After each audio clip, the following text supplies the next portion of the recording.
Hello students, welcome back to banking textbook. आप सब students का वेलकम है एक बार फिर से। एसबीआई क्लर्क 2025 में आज मैं आप लोगों के साथ डिस्कस करने वाली हूँ सिलेक्शन वाला स्टडी प्लान। जी हाँ, हर एक सब्जेक्ट के ऐसे कौन से इंपॉर्टेंट टॉपिक्स हैं जो आपको करने ही करने हैं, आपको छोड़कर नहीं जाना है, वो आज क्वांट के, रीजनिंग के, इंग्लिश के सेक्शन वाइज मैं आप लोगों के साथ डिस्कस करने वाली हूँ। तो देर किस बात की है, शुरू करते हैं सेशन। शुरुआत से लेके अंत तक जरूर देखिएगा। आपके सिलेक्शन में हो सकता है इसमें से कोई बात आपको ऐसे समझ में आए कि आपके सिलेक्शन में जो इंपॉर्टेंट रोल अदा करते है ना। आइए शुरू करते हैं सेशन। ठीक है, तो सबसे पहले तो मैं आप लोगों को बता दूं, अप्रोक्स लगभग 25 डेज का टाइम और रह गया है एसबीआई क्लर्क का एग्जाम होने के लिए। ठीक है, और एग्जाम जो पैटर्न है वो आप लोगों ने बहुत बढ़िया तरीके से समझ लिया होगा। अभी प्री एग्जाम पैटर्न आप लोगों ने देख लिया होगा। आपको पता ही है हर एक सेक्शन में आपको 20-20 मिनट का टाइम मिलेगा। अब बैंकिंग में जब आप तैयारी कर रहे होते हो तो मेन बात ये भी होती है कि आप किस तरीके से एग्जाम अटेम्प्ट करने वाले हो, है ना। तो अगर आप देखोगे तो आपको 20 मिनट में किस तरीके से हर एक सेक्शन पर जाना है और 20 मिनट में आपको कैसे क्वेश्चन सोल्व करने हैं वो आपको समझ में आएगा। जब वैसे मैं आगे आगे बताऊंगी आपको कि आप डेली प्रैक्टिस कर रहे हो कि नहीं, आपको हर एक सेक्शन को अटेम्प्ट करने का तरीका पता चल गया है कि नहीं, कि आपको जैसे रीजनिंग आपके सामने आ गया तो पहले आपको कौन से क्वेश्चंस करने चाहिए, कौन से नहीं करने चाहिए। क्वांट आपके सामने आ गया तो ये तो नहीं है कि आप पहले क्वेश्चन से सोल्व करना शुरू कर दोगे, है ना। हमें हमारा पहले कंफर्टेबल जोन ढूंढना है। हमें ऐसे कौन से क्वेश्चंस आते हैं जो कम टाइम में हमें मार्क्स देकर जाएंगे हर एक सेक्शन में, हमें उस तरीके से सोचना पड़ता है बैंकिंग में, क्योंकि टॉपिक जो आप देख रहे हो वो सबको आते हैं। अगर आपको 20 मिनट के अलावा टाइम ज्यादा दे दिया जाए तो आप सारे क्वेश्चंस बना दोगे, लेकिन अब ये है कि आपको 20 मिनट में हर एक सेक्शन को अपना बेस्ट देना है, बेस्ट अटेम्प्ट करने हैं आप लोगों को, है ना, कि आप लोगों के कट ऑफ से ऊपर नंबर आप देख पाओ, अच्छे मार्क्स आप लोग ले पाओ। हालांकि प्री क्वालिफाइंग की नेचर है, बट फिर भी क्योंकि क्लर्क है तो कंपटीशन तो ज्यादा ही है। ठीक है, चलिए, तो ये तो प्री का एग्जाम पैटर्न है, आप लोगों को पता है, और ये मेंस का एग्जाम पैटर्न है कि किस तरीके से क्वांट में 50 क्वेश्चंस 50 मार्क्स के 45 मिनट का time, English, financial awareness, reasoning and computer aptitude आप लोग देखने वाले हो। 200 नंबर ऑफ क्वेश्चन, 190 200 मार्क्स का आप देखने वाले हो, 160 मिनट का आप लोग मेंस का जो एग्जाम है वो देखने वाले हो। सबसे पहले मैं आप लोगों के साथ बात करने वाली हूँ क्वांट का सिलेबस। तो क्वांट के सिलेबस आप सब लोगों को पता है, speed maths, arithmetic and DI. तो सबसे पहले स्पीड मैथ्स में आपके टॉपिक आते हैं quadratic equation, number series, simplification, approximation. तो ये तो ऐसे टॉपिक है जिनको आप छोड़ के जाने की सोच भी नहीं सकते हो, है ना। ये वाले टॉपिक तो वेरी वेरी इंपॉर्टेंट है और ये तो करने ही करने, मतलब जब हम क्वांट सीखते हैं बैंक एग्जाम के लिए तो इस तरीके से सीखते हैं कि क्वांट के ये वाले टॉपिक्स तो हम ऐसा कर ही नहीं सकते कि छोड़ के जाएं, और बल्कि सबसे पहले यही सीखते हैं और इनकी प्रैक्टिस भी करते हैं हम लोग। सो दिस इज तो वेरी वेरी इंपॉर्टेंट। उसके बाद अर्थमेटिक के चैप्टर जैसे रहते हैं percentage, profit loss, ratio, proportion, time and work, speed time distance में आ जाता है trace, boats and stream, average, mensuration, DI, time and work में आ जाता है pipes and system, ratio and proportion में आ जाता है एजेस एंड पार्टनरशिप, है ना। तो ये ऐसे चैप्टर्स है, हर एक चैप्टर से एक एक क्वेश्चन बनता है ना। आपको पता है टोटल एग्जाम में 10 to 12 क्वेश्चन आपको अर्थमेटिक के देखने को मिलते हैं। लेकिन फिर भी जब आपका एग्जाम होने वाला होता है तो स्टूडेंट मेरे पास कॉल करते हैं और पूछते हैं कि मैम अर्थमेटिक के कौन से टॉपिक इंपॉर्टेंट है, जरा बताना, कौन से टॉपिक छोड़ दे। देखो, इंपॉर्टेंट टॉपिक तो अर्थमेटिक के सब है, क्योंकि आपको सबसे क्वेश्चन देखने को मिलने वाला है एक एक, है ना। तो सबसे इंपॉर्टेंट चैप्टर जो यहाँ पर रहेगा, जो आपका पूरा मैथ्स का, पूरा अर्थमेटिक का बेस बनाएंगे, वो चैप्टर रहेगा परसेंटेज, रेशियो एंड एवरेज। पूरा अर्थमेटिक इन 3 चैप्टर पर डिपेंड है, तो ये तो हम किसी भी हाल में नहीं छोड़ सकते हैं। इस पर पूरा मैथ्स डिपेंड है, और जो डीआई आपको देखने को मिलने वाला है, इधर 1 सेट ऑफ डीआई, इधर 2 सेट ऑफ डीआई और कैसे डीआई आपको देखने को मिलने वाला है, पूरा का पूरा इन 3 चैप्टर के बेसिस पर आपको देखने को मिलेगा। सो इसके बेसिक कॉन्सेप्ट अच्छे करने से लेकर के हमें पूरा का पूरा जो क्वांट है वो इसी पर देखने को मिलता है विद डीआई, एंड सिंप्लीफिकेशन भी इधर जो है वो काम आती है। हर एक चैप्टर में आप लोग देखोगे, डीआई में देखोगे सिंप्लीफिकेशन काम आती है। तो ये टॉपिक तो ऐसे है जिनको हम बिल्कुल भी इग्नोर कर नहीं सकते हैं, है ना। This is very very important. और उसके बाद जो मैं अगर आप लोगों से बात करूं क्वांट के लिए डीआई की, जिसके बारे में मैं बात करी थी, आपको इधर 1 सेट और इधर 2 सेट देखने को मिल सकते हैं, line graph, bar graph, pie chart, tabular DI, caselet DI. पर आपने बराबर काम किया है कि नहीं, क्योंकि सिलेक्शन हमारा ज्यादा मैं बोलूं तो डीआई पर डिपेंड है, क्योंकि जब हम लोग मेंस का एग्जाम देंगे तो उसमें आपको डीआई ज्यादा देखने को मिलने वाले हैं। है ना। तो इसलिए डीआई पर शुरू से आप लोगों को प्रैक्टिस शुरू कर देनी है। और इसीलिए मैं आप लोगों को जब क्वांट का सिलेबस बता रही हूँ तो डेली जो प्रैक्टिस है ना, अभी 25 दिन रह गए हैं, अभी भी अगर आपने नहीं प्रैक्टिस करनी शुरू करी ना तो अभी 25 दिन में आप अपनी स्पीड को 2 गुना 3 गुना कर सकते हो। हाँ बिल्कुल कर सकते हो 2 गुना 3 गुना, अगर आप डेली प्रैक्टिस अभी भी कर लो। आज से शुरू कर दो बच्चों। स्पीड मैथ्स के 25 क्वेश्चंस आपको डेली करने ही करने हैं। Simplification, approximation, number series, quadratic equation के क्वेश्चंस आपको 25 सारे मिलाकर के तीनों टॉपिक आपको करने ही करने हैं। डीआई के 2 सेट्स आप डेली लगा रहे हो कि नहीं, इधर लाइन ग्राफ लगा रहे हो, इधर टेबुलर डीआई लगा रहे हो या बार ग्राफ आप देख रहे हो, ठीक है। और 1 कैसले डीआई ये भी आपको करना है, क्योंकि एग्जाम में मैक्सिमम टाइम ऐसा होता है कि बहुत सारे स्टूडेंट्स बोलते हैं कि मैम कैसले डीआई तो हमने देखा ही नहीं, और ये तो हम मतलब प्रैक्टिस भी हमने नहीं की थी, और ये तो छोड़ के ही आना था। बट कई बार ऐसा होता है एग्जाम में कि कैसले डीआई आसान आ जाता है, टाइम कम लगता है जिसमें, है ना। तो वो तो फिर हम नहीं छोड़ सकते ना। इजी हमें तब लगेगा ना जब हम लोगों ने पहले प्रैक्टिस की होगी, है ना।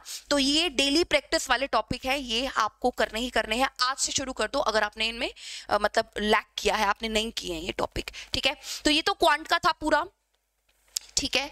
और उसके बाद इंग्लिश और रीजनिंग के बारे में भी मैं आप लोगों से बात कर रही हूँ, बट आप अगर तैयारी कर रहे हो तो आपको इंग्लिश का, रीजनिंग का मतलब खुद से भी थोड़ा सा समझ में आता होगा कि ये तो इम्पोर्टेंट है ही है। इंग्लिश का पूरा सिलेबस आप लोगों के सामने है, जो आप लोगों को कवर करना है बैंकिंग के लिए। हालांकि बैंक एग्जाम कोई भी आप दे दो, सिलेबस तो सेम ही रहना होता है, ठीक है। लेकिन आप सब लोगों को पता है जैसे कि आपका क्लोज टेस्ट आपको देखने को मिलता है रीजनिंग में, एग्जाम में पैरा जंबल आपको देखने को मिलता है, एरर डिटेक्शन, रीडिंग कॉम्प्रीहेंशन कहाँ पर है, रीडिंग कॉम्प्रीहेंशन ये रहा, ये देखो ये रीडिंग कॉम्प्रीहेंशन, ये इन्हीं के बेसिस पर आपको जो एरर्स है वो देखने को मिलते हैं, है ना। जैसे सेंटेंस रीअरेंजमेंट आपको देखने को मिलता है। तो ये टॉपिक तो इग्नोर करने वाले नहीं है ना, ये तो प्रैक्टिस करने वाले हैं ना, लगातार प्रैक्टिस करने वाले हैं, है ना। तो बाकी आप देखो कि जैसे मे बी जैसे वर्ड स्वैप के क्वेश्चंस बच्चे बताते हैं एग्जाम में, जब मैं एनालिसिस कर रही होती हूँ कि मैम वर्ड स्वैप तो ऐसे आए हुए थे जो देखते ही बन रहे थे, है ना। तो अगर मैं ऐसे टॉपिक को छोड़कर चले जाऊं जिसके क्वेश्चन इजीली बनते हैं एग्जाम में, तो ये तो मेरे लिए गलत हो जाएगा, है ना। तो ये टॉपिक आप लोगों को इंपॉर्टेंट जो टॉपिक है इंग्लिश के, जो मार्क्स आपके बनाएंगे कम टाइम में, वो तो आपको करने ही करने हैं। डेली प्रैक्टिस जो मैं आप लोगों को बोल रही हूँ, अगर आपने नहीं किया अब तक तो वो शुरू कर दो अभी, ठीक है। हिंदू एडिटोरियल आपको डेली पढ़ना होता है, इससे तो बहुत सारी चीजें इंप्रूव हो जाती हैं आप लोगों की, है ना। रीडिंग कॉम्प्रीहेंशन, वोकैब का आपका रिवीजन हो जाता है, क्लोज टेस्ट वगैरह, मतलब बहुत सारी चीजें, एरर डिटेक्शन, बहुत सारी चीजें समझ में आती हैं। मतलब ये तो जैसे मैं इंग्लिश का बोलूँ ना, ये तो रामबाण है हिंदू एडिटोरियल तो, है ना। और पैरा जंबल आप लोगों को डेली प्रैक्टिस करना होता है, क्योंकि कौन सा सेंटेंस पहले आना है नहीं आना है, वो चीज़ें तो जब आप जितनी ज़्यादा प्रैक्टिस करोगे उतना आपको पता चलता है ना। और वो कैब रिवीजन तो आप लोग डेली कर ही रहे होगे, वैसे ये वो कैब रिवीजन आपकी हिंदू एडिटोरियल के माध्यम से भी हो जाती है। तो इंग्लिश में मेरे अकॉर्डिंग ये बहुत ज़्यादा कॉमन चीज़ें हैं जो आपको डेली प्रैक्टिस करने चाहिए, जो एग्जाम में आपकी बहुत बहुत ज़्यादा मदद करने वाली है, ठीक है। तो ये आप लोग देख लो इंग्लिश के लिए। नेक्स्ट मैं बात करती हूँ रीजनिंग के लिए, ये पूरा आप लोगों का सिलेबस है रीजनिंग के लिए, ठीक है। ये आप लोगों ने कर लिया होगा, इसमें बहुत सारे टॉपिक जैसे जब मैं फिर से मैं बोलूंगी, जब मैं एनालिसिस कर रही हूँ तो मैं बच्चों से पूछती हूँ, मेरे को सबसे ज्यादा रीजनिंग में देखने को मिलता है पजल्स, सबसे ज्यादा मुझे देखने को मिलता है आपका सीटिंग अरेंजमेंट, है ना। सीटिंग अरेंजमेंट पर क्वेश्चंस आते हैं आप लोगों के। सो ये टॉपिक इग्नोर करने वाले, ये तो आप लोगों को भी पता है, बिल्कुल भी नहीं है ये टॉपिक इग्नोर करने वाले। सिलोक्स पर क्वेश्चन सुनती हूँ, इनइक्वालिटी पर, ब्लड रिलेशन पर, कोडिंग डिकोडिंग, ये टॉपिक ऐसे है, डोंट इग्नोर, इसको इग्नोर नहीं करना है, बढ़िया तरीके से करने हैं। और इनमें से ही मैं आप लोगों को ऐसे टॉपिक्स बता रही हूँ जो आपको डेली प्रैक्टिस करने हैं। आपकी स्पीड इंप्रूव होगी, आप सिलेक्शन के और ज्यादा पास पहुंचोगे, ठीक है। तो रीजनिंग की अगर मैं बात करूं सो आप लोगों को डेली प्रैक्टिस करना चाहिए, क्योंकि मोस्ट ऑफ द टाइम अभी जब मैं आईबीपीएस पीओ का एनालिसिस कर रही थी प्री का, या मैं एसबीआई क्लर्क आईबीपीएस क्लर्क का जब मैं पहले एनालिसिस करती आई हूं, तो मुझे इतनी बार रीजनिंग में तो एक ही चीज सुनने को मिलती है, पजल सबसे ज्यादा आए हुए थे, पजल आए हुए थे सबसे ज्यादा, कोई छोटा पजल, कोई बड़ा पजल, कोई सिटिंग अरेंजमेंट, है ना। तो जो आपको पता ही है आना है तो उसका डर हम पहले ही खत्म कर लेना, है ना। तो सिटिंग अरेंजमेंट, ये डेली प्रैक्टिस के लिए आपको पजल्स, 3 पजल्स आपको डेली सोल्व करने हैं।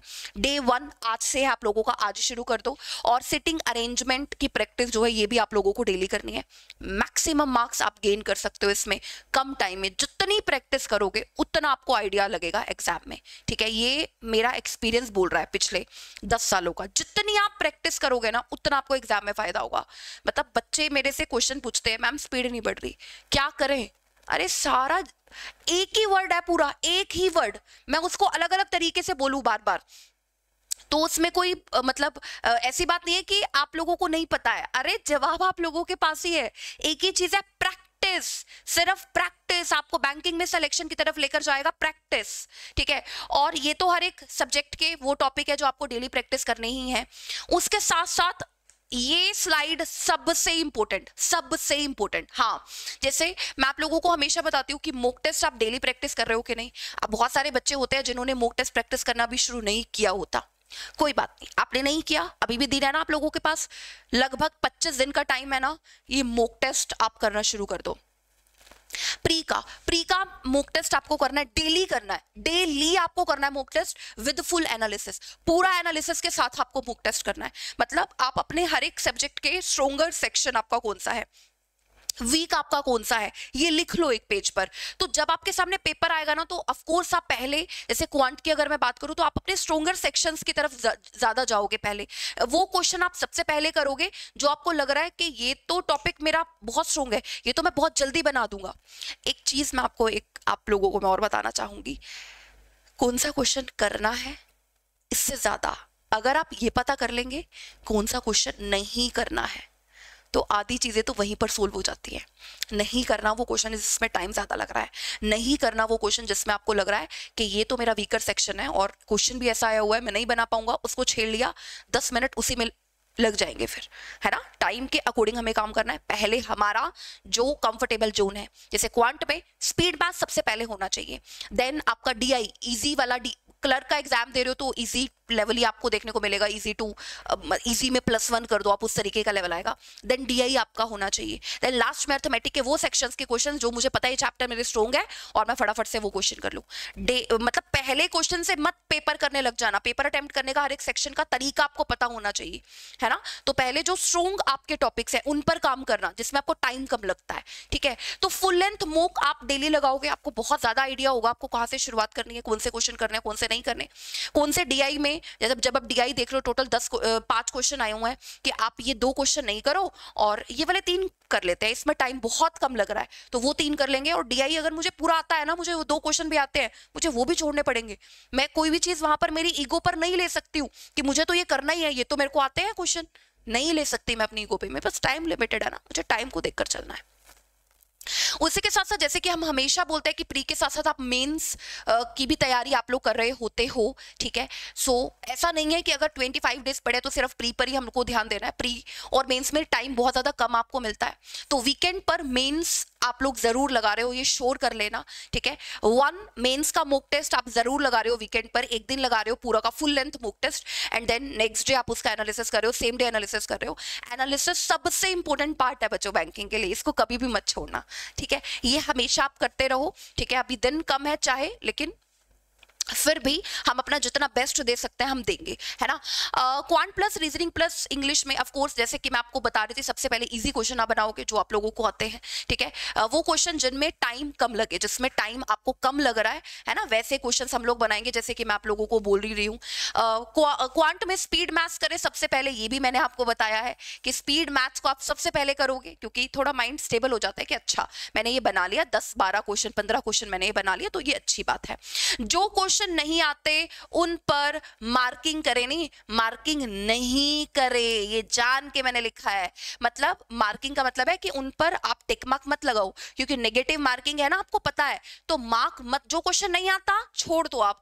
ये नहीं है कि आपको नहीं आता, आपको 50% लग रहा है, ये है 50% लग रहा है कि ये नहीं होगा, मत करो मार्क। नेगेटिव मार्किंग है बैंकिंग में, नो नेगेटिव मार्किंग नहीं है LIC AO की तरह कि तुम लोग मार्क कर दो, है ना। तो ये ध्यान रखना आप लोगों को, जो क्वेश्चन नहीं आते मार्क मत करो, मत उनको छेड़ो ही मत, ठीक है। तो इस तरीके से आपको जाना चाहिए, ठीक है। और SBI क्लर्क की पूरी तैयारी, पूरे प्रैक्टिस सेशंस चल रहे हैं हमारे टेक्स्ट बुक ऐप पर, ठीक है। और अभी सेल भी चल रही है टेक्स्ट बुक पर, आज लास्ट डे है सेल का, ठीक है। तो आप लोग ये देख सकते हो तैयारी का आगमन, ठीक है। सुपर पास लाइव जिसमें आपको बैंकिंग के SBI clerk, IBPS clerk, upcoming batches सब आपको मिल जाता है। Live classes, recorded classes, practice question, study note, mock test series सब आपको मिलता है। सुपर पास लाइव बस आपको लेना होता है, ठीक है। और अभी 12+4 मंथ का सब्सक्रिप्शन आपको मिल रहा है और प्राइस बहुत ज्यादा कम है। 12 मंथ के सब्सक्रिप्शन पर 799 रुपीज का आपको मिल रहा है। आप कोड अप्लाई कर सकते हैं NAN, जिससे आपको सबसे ज्यादा छूट मिल जाएगी, ठीक है। और जैसे कोई भी आपको सुपर पास लाइव परचेज करना है ना, जिसमें बैंकिंग के सारे बैचेस मिल जाएंगे, तो इसका लिंक ना आप जैसे यूट्यूब पर जाते हैं ना, यूट्यूब पर आप मेरा कोई भी सेशन, जैसे SBI क्लर्क का मेरा सेशन लगता है, डेली लगता है यूट्यूब पर, SBI क्लर्क का 8 बजे होता है, आज भी 8 बजे, ठीक है। तो ये जैसे मैं हमारे चैनल पर जाती हूँ, ठीक है,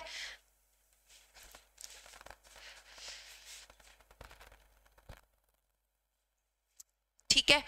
तो जैसे मैं हमारे इस पर गई, मतलब कोई भी आप सेशन खोलो, इसके डिस्क्रिप्शन में चले जाओ। जैसे ये मॉर्निंग में होता है LIC का, ठीक है, ये इधर चले जाओ, तो इधर जाओगे तो आप देखोगे इधर LIC जैसे सुपर पास लाइव है ना, इस पर क्लिक करके और बस आप स्क्रॉल करोगे ना, तो कूपन अप्लाई कर देना, तो आपको दिखाई देगा कि आपको जो मैक्सिमम डिस्काउंट है वो मिल जाएगा NAN को अप्लाई करने से, ठीक है।